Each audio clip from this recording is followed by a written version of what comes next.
probably most of the people on the dance floor have no idea what you're even doing there. This is another thing that you need to learn as a DJ. That as a, I think opening sets sometimes can be most challenging. Recently played at Echo Stage in Washington, D.C., and at the end of this month, I will be in Avalon in Los Angeles. So, Hello, Aldo. How are you? You're good? yeah, I'm doing pretty good. How are you?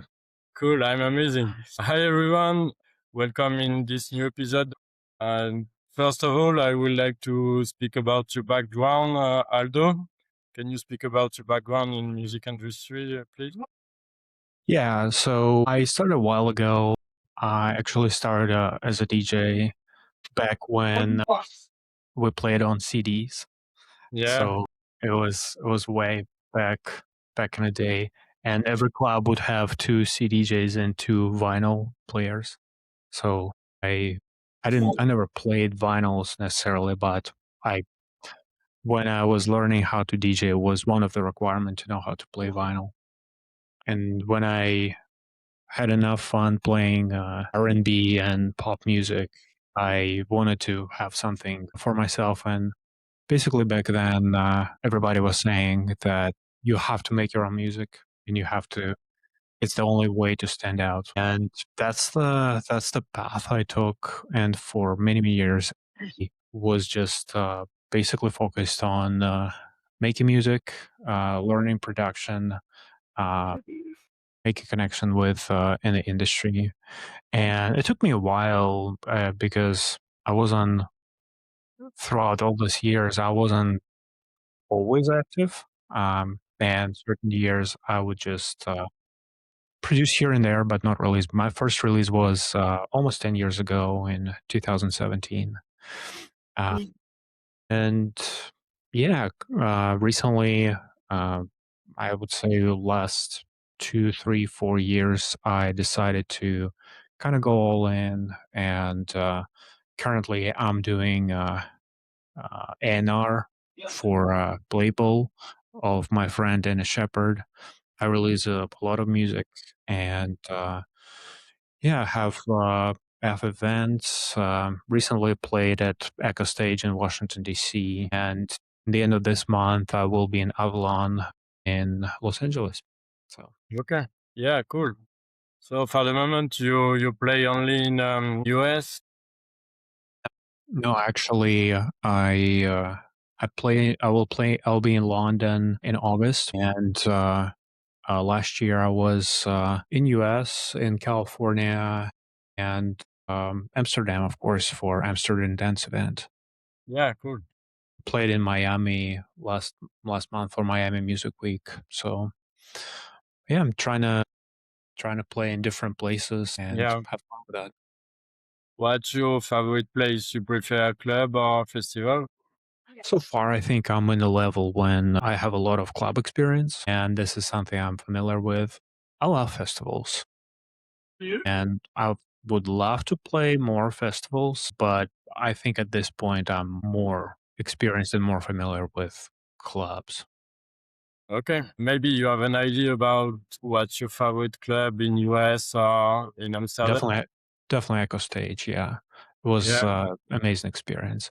I have great relationship with people who run Echo Stage. We're really lucky here in DC to have all the promoters. We had smaller club from the same people called Soundcheck, and this is how my relationship with them started. This club just shut down recently, a couple of months ago, but we'll see. Maybe they open something bigger and better. cool. Yeah, so the beginning of the festival season arrived like in 2 weeks, but usually you play in club and it's your favorite place. I hope you will enjoy your, your next gigs, Yeah, and maybe this podcast will help you to find more gigs. If we absolutely. can help you, it will be.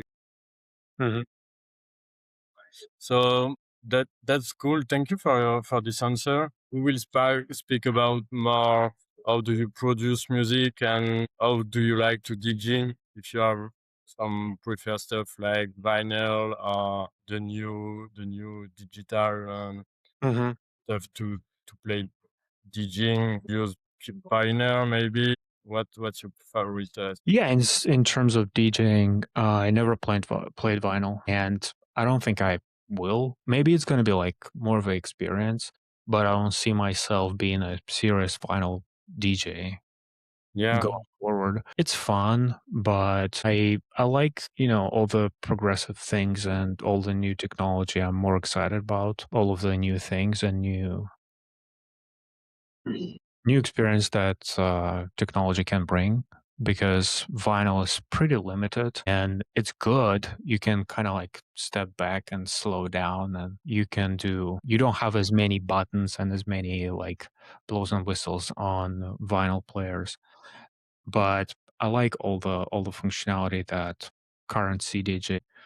My only issue with CDJ is that I actually work in IT, and I know how software and hardware works, and that brings me a lot of anxiety. And a lot of DJs have a lot of anxiety because even if you check all the boxes, sometimes you never know if your flash drive is not going to read on a stage. And if it happens to anyone, it's tough.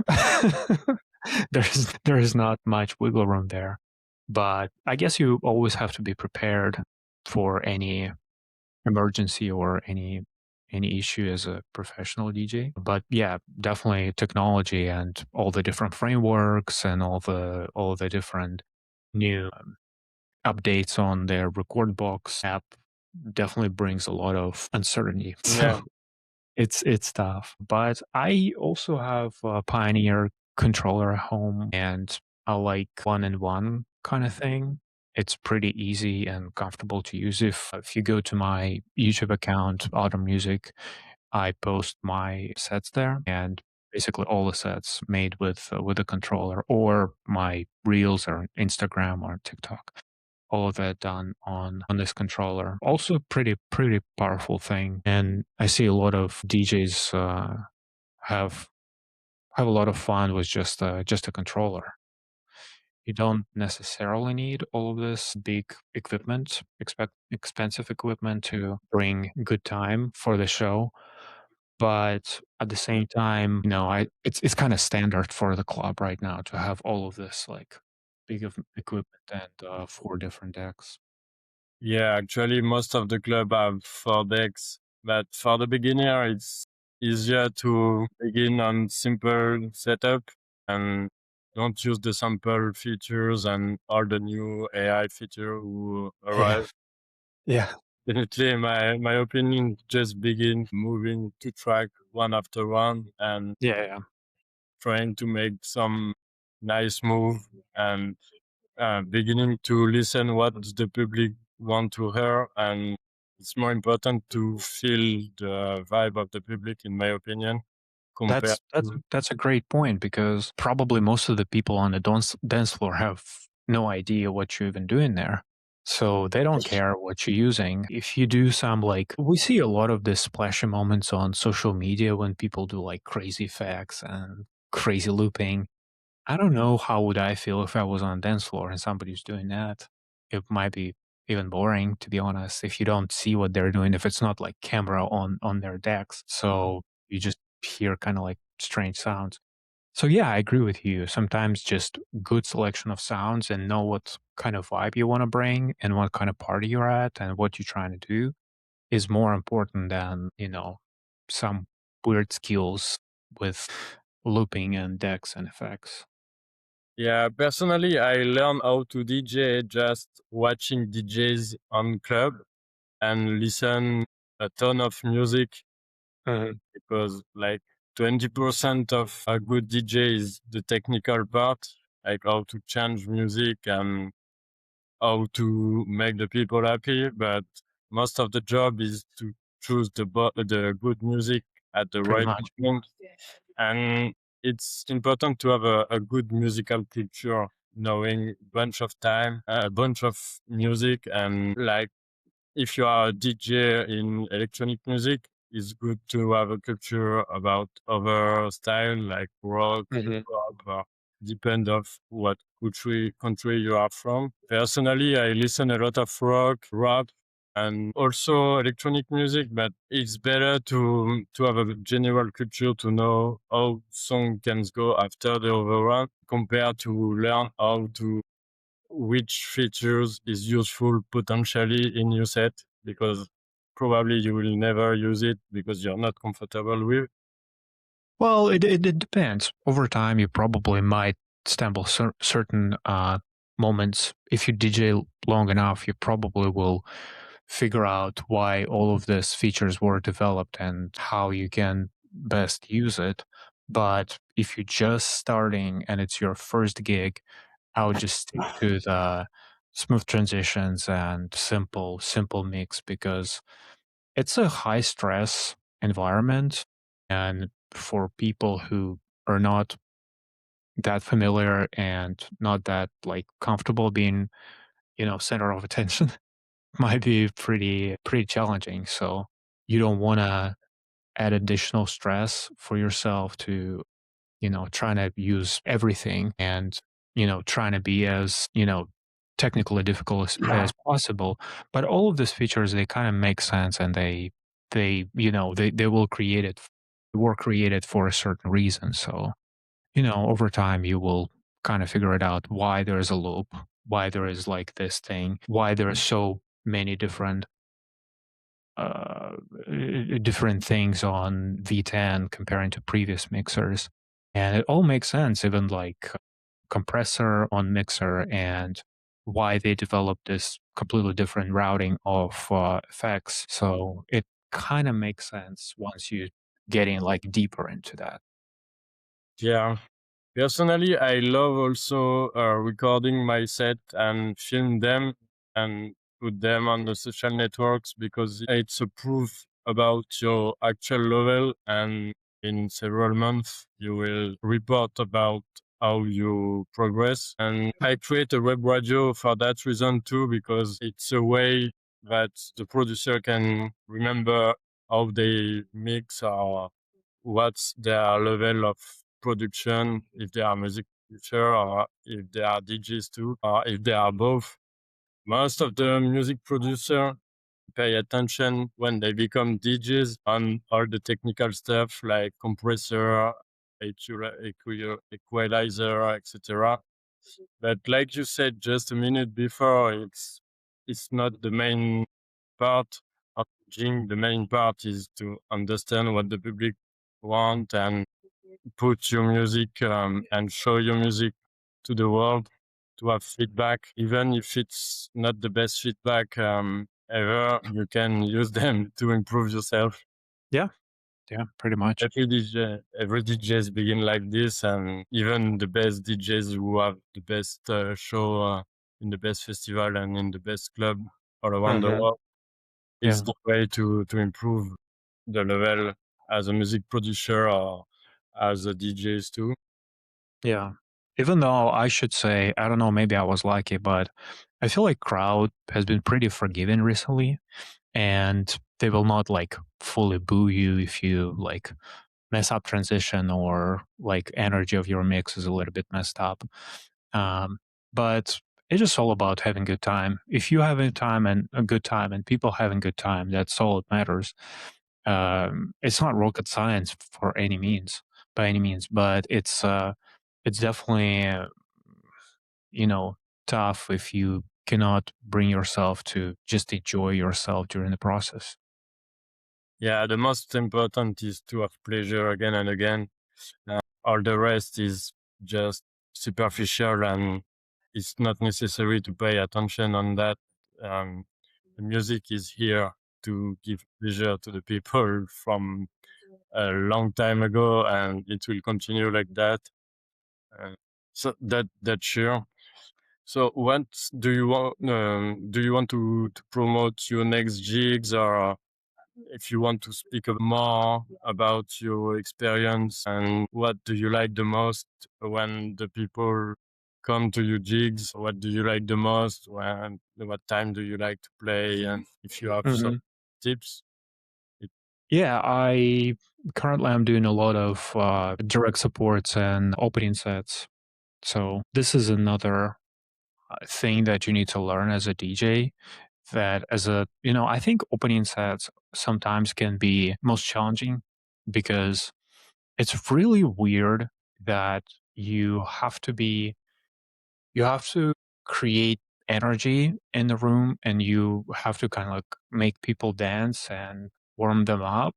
But at the same time, you have to remember you're not the main guy on the stage and you're just preparing the room. So you need to create this like interesting balance between going all in and, leaving the room for the headliner.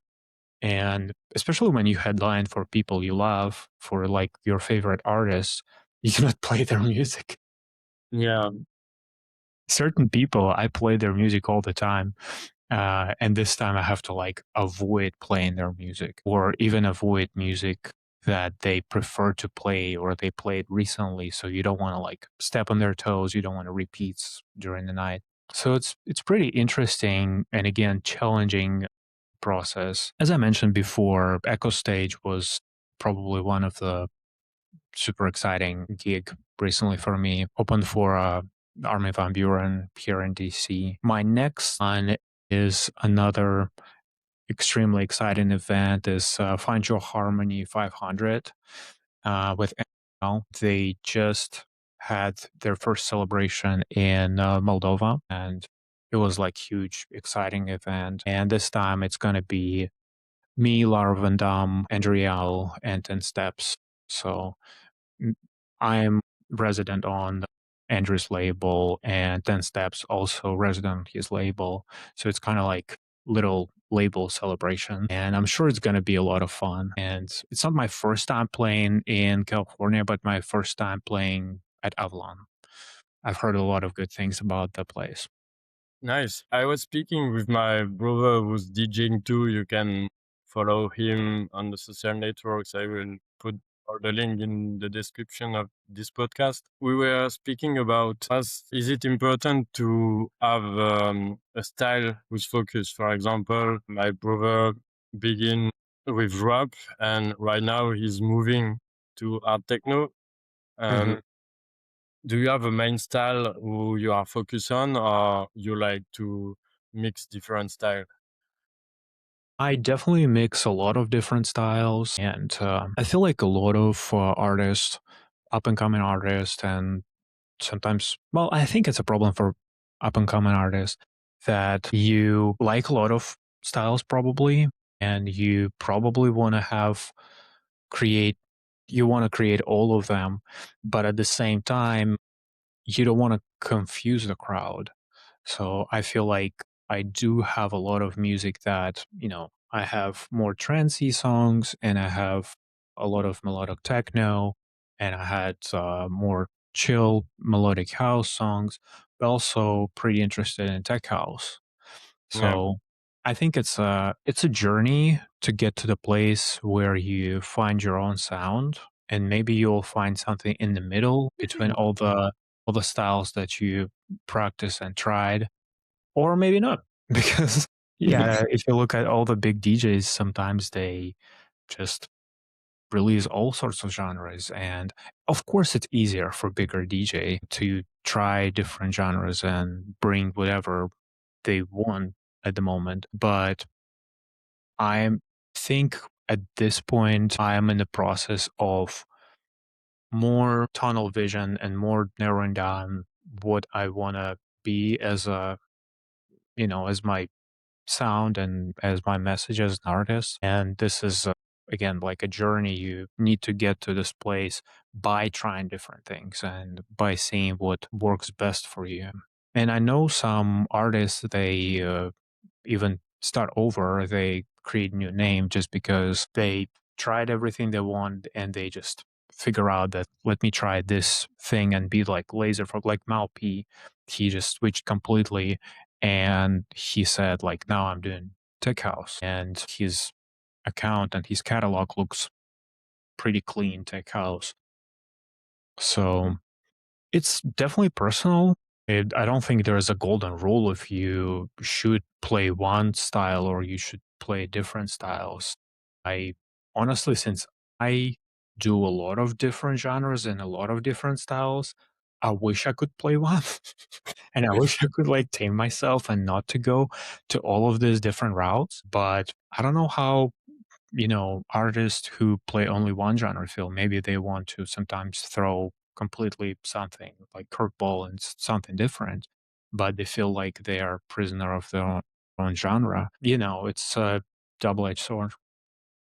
Yeah, I was afraid about being in a prison of my own gender. And when I began DJing, I heard an interview of DJ Snake on famous TV on France, and he explained that he created his own genre and he mixed all of his influence.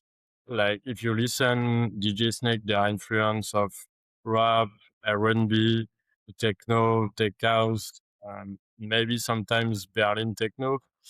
And that's why I explained to all of the DJ who's I mentor in my program.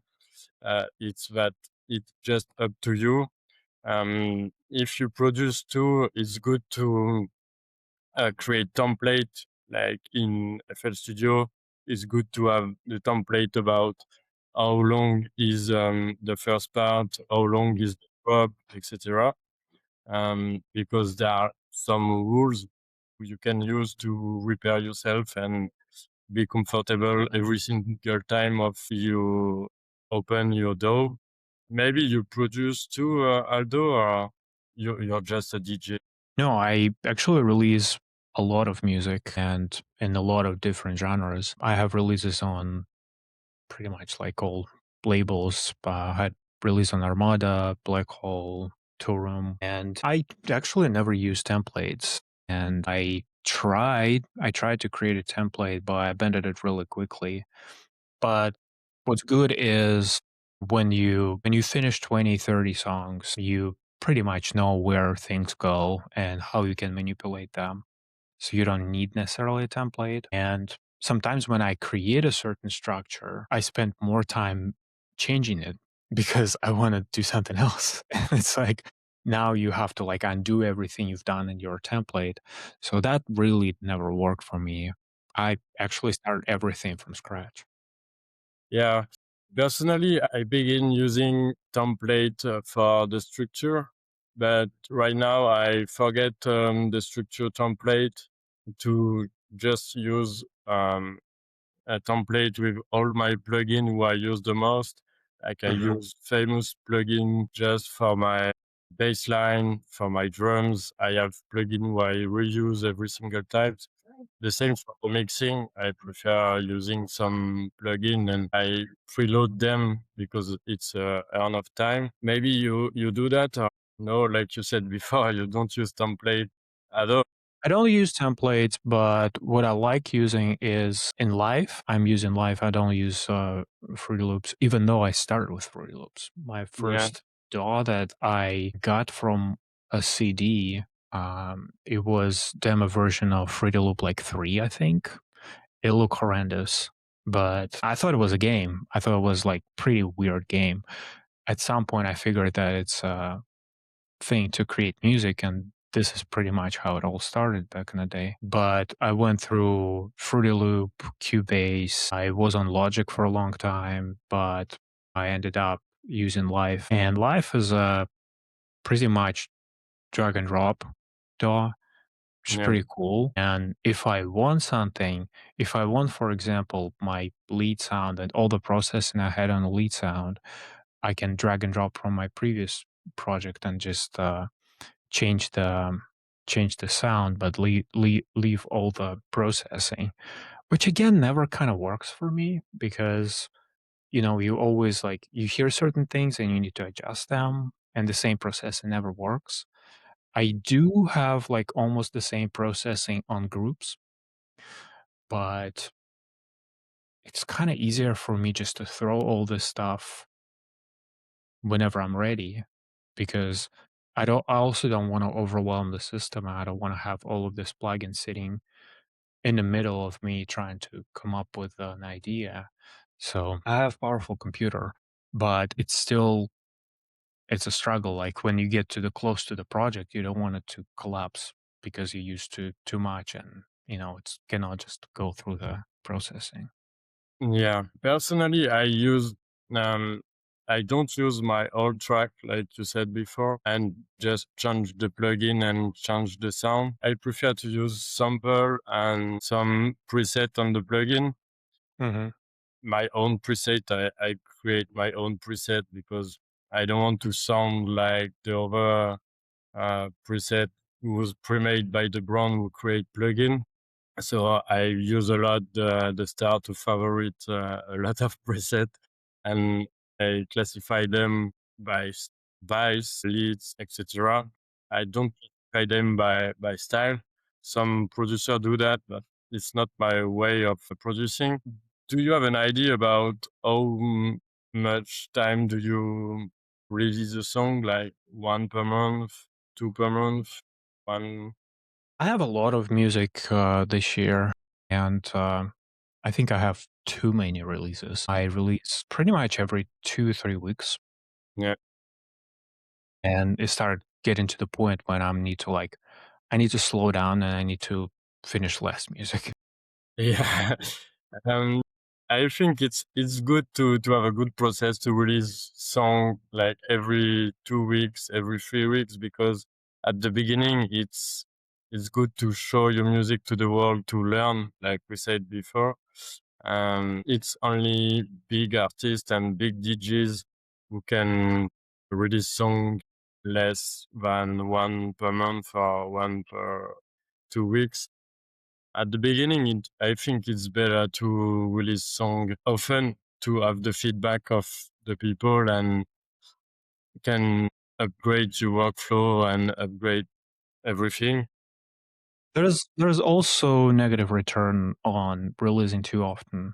So if you look at David Guetta, he can release like multiple tracks a week, and he releases every Friday.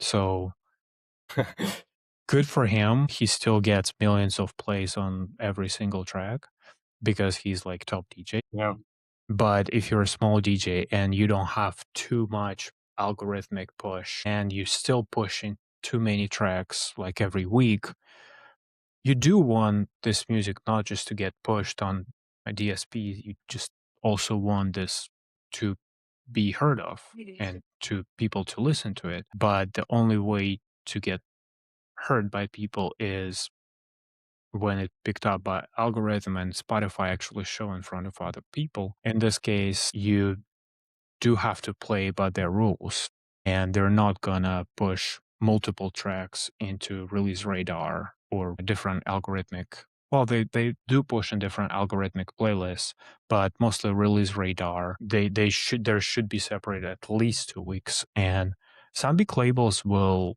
request like 6 weeks between releases because this yeah. is the most optimal for streaming. I don't know. What do you think about what's the most important stuff you have to focus on when you release music? It's if it's more on the promotion or more on the production. In my opinion, it's important to promote it more at the beginning compared to produce ton of music and don't promote it and nobody knows that there are this music. Yeah, exactly. Maybe you're not agree, but I think you agree because if you're not agree, you're not on this podcast. And actually, you promote your music on this podcast. Yeah. Well, the thing is, when you begin your journey, you kind of have to do everything. Yeah, Especially, it's really tough when you finish. It's super tough to finish your first song and release your first song and do it regularly. I'm at the point where I can sit down and finish the track and send to the label and release it. I'm not saying my music is perfect, but I do have a particular understanding how to like start and finish and what goes in between. For somebody who just started, they probably need to spend a little bit more time on music production, music quality, mix and master. And I do all my masters myself. And it's important to learn what you're doing wrong and why your masters don't sound the same way or as good as industry standard. And I had a lot of learning to do. before I got to the place. But at the same time, if you release a song and your new account on Spotify, your music is not getting anywhere until you promote it. And same with social media.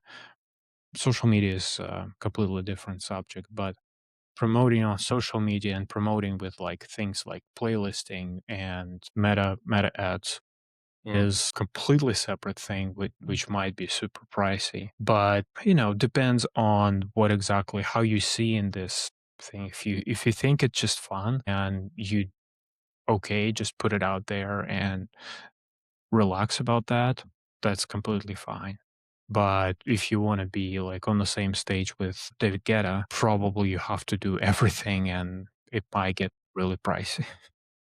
Yeah, I agree. It's important to know all the process at the beginning, mixing, mastering, and do your own master and do your own mix, because you can control and be agree with the artistic direction. If you are too busy after in your career, you can delegate this and control who it's delegate. But I have a booking agency, and most of the artists are professional in this agency, and they do their own master and they do everything by themselves. There are different promoting strategy where I explain in my mentor program, but um, most of the promoting strategy whose work is meta ads and the playlist, in my opinion. I don't use them a lot because this podcast attracts me a good level of a good amount of listener, and it's good also to build media, a personal media, like Right. having tracks, making gigs in the real life. I don't know if you see a lot of producer who are building their own media in US. In France, there are not a lot of producer who has their own media, so there are a place on this market. I think an emerging market to create his own media and have a web radio, have a podcast, create your song, and all of that is one part of everything. And do you see a lot of producer who are creating that in the US? 100%, yeah. Well, I think that algorithms on all of the platform that I use pretty much music related. So I see a lot of podcasts. I watch a lot of podcasts on YouTube. I have a lot of this stuff on Instagram, Reels, people clipping their podcasts and on TikTok as well. So yeah, I watch a lot of podcasts and honestly, I don't always know them if they're like US or maybe they're Great Britain or maybe they're from Australia, like maybe they even from Europe. So, but I do see that podcasts are exploding in US in general Yeah, and YouTube podcasting is a big thing. And yeah, people do it a lot. yeah. One stuff who works a lot is also going as a guest on podcast, like what you are doing right now. Mhm. For music producer who want to use this strategy, they can use Podmatch software. For the French people, it's like Tinder, and you can match with podcaster. It's the same It's process. interesting. You know Tinder, or it's only in Europe? It's everywhere, yeah. Yeah, and so Podmatch is the same stuff. I will put the link in the description if you are Mhm. interested about that. Yeah, that would be fun. It could be good for people who are interested about promoting their music, because it's podcasts who are still established, and it's for 20 € per month you can join like bunch of podcasts Yeah, close to your music producer career and that's pretty cool. promote your music. In my opinion, meta ads is more like a boost if you have a bit of traction thanks to the organic algorithm.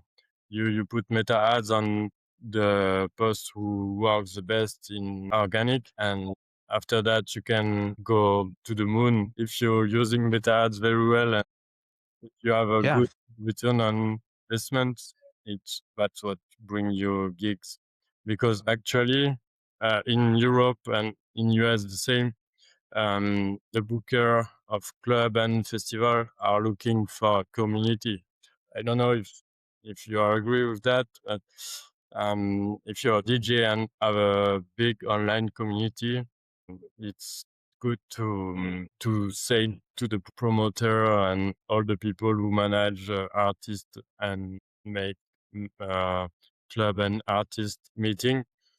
It's They are looking for an online community. You can prove that you have an online community.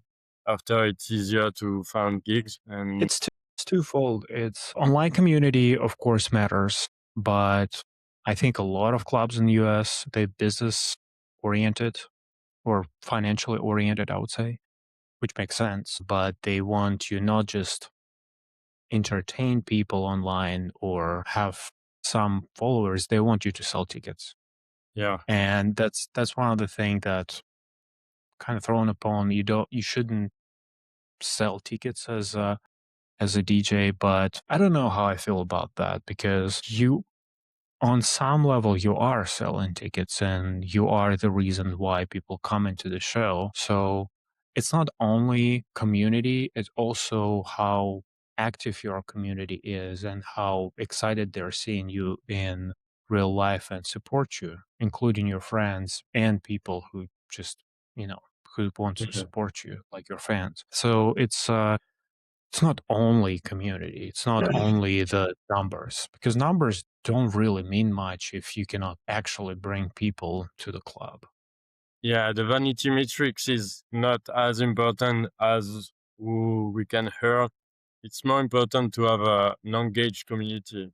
I say number by hazard, but if you have like 10,000 people community and um, people who's ready to buy tickets on this community, it's better to have like 5,000 people who buy ticket compared to 500, for example. Some people, almost the US is large, so you can have a bigger community in US, but if you look only on a city, if there are 100 people, the club is looking for the part of the community who's only in the city who they are concerned about. Right. So it's better to build a community in one city if you are living in Washington or in San Francisco or a city whose there are a good electronics scene and a good nightlife. It's better to focus on only one city.